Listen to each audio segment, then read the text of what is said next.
Good morning, students. I, Vijaya, your teacher of English, welcome you all to Rishikul Online School. So, dear students, today we are going to start Footprints Without Feet, Chapter 5, written by H.G. Wells. And this is Module 4. Till now, we read that Griffin was a great scientist, but he was an eccentric. He carried out many experiments to prove that human body could become invisible. In the end, he swallowed some rare drug and his body became transparent.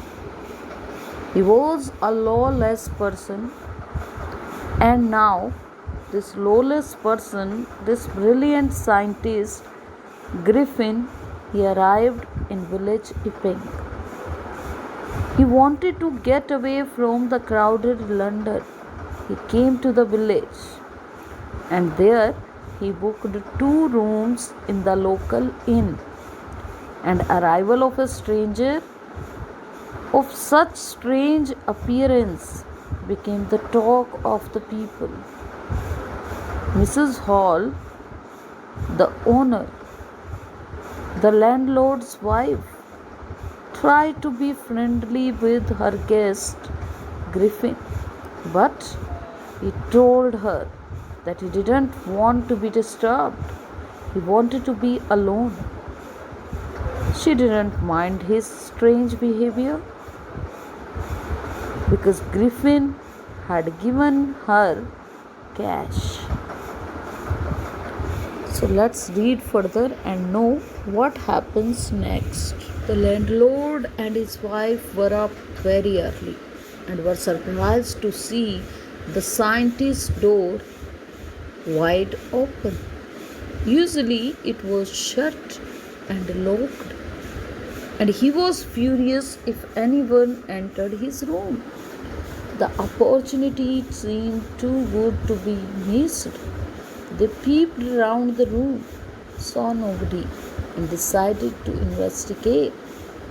The bedclothes were cold, showing that the scientist must have been up for some time.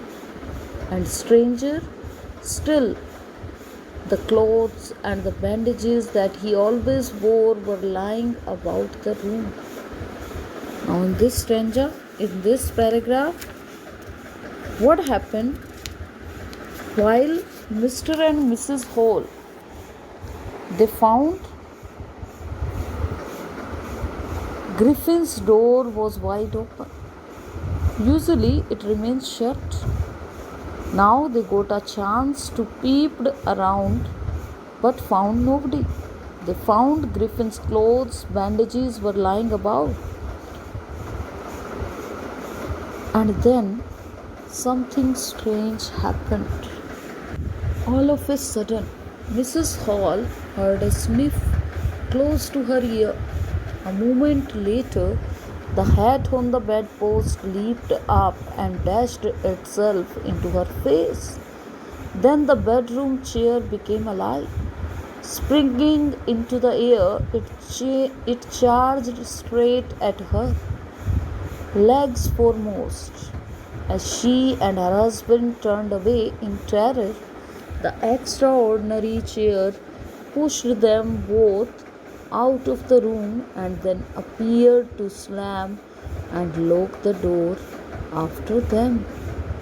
Now, see, as they were peeping inside the room, they found Griffin's clothes and bandages were lying around. All of a sudden, Mrs. Hall heard a sniff close to her ear. A hat leaped up and dashed itself into her face. Then the chair became alive. They turned away in fear. Then chair pushed them both out of the room. The room was slammed and locked after them. Hall almost fell down the stair and started crying. Miss Hall almost fell down the stairs in hysterics. She was convinced that the room was haunted by spirits and that the stranger had somehow caused these to enter into her furniture. My poor mother used to sit in that chair. She moaned to think it should rise up against me now. The feeling among the neighbors was that the trouble was caused by witchcraft. So different kind of notions, ideas were prevalent in the village regarding that scientist. Now Mrs. Hall almost fell down the stairs and started crying. This was sure that the room was haunted by spirits. Villagers suspect that the trouble was caused by witchcraft. But witchcraft or not, when news of burglary at the clergyman's home became known, the strange scientist was strongly suspected of having had a hand in it. Suspicion grew even stronger when he suddenly produced some ready cash, though he had admitted not long before that he had no money. The village constable was secretly sent. Now, in this paragraph, we came to know when the news of burglary at clergyman's home became known to all. Everyone doubted that this may be due to this stranger man, maybe due to this scientist. And when this suspicion grew stronger and stronger when Griffin suddenly showed some ready cash. He had no cash before a few days. Now, what more happened in the story? We will read later on. Till then, bye bye.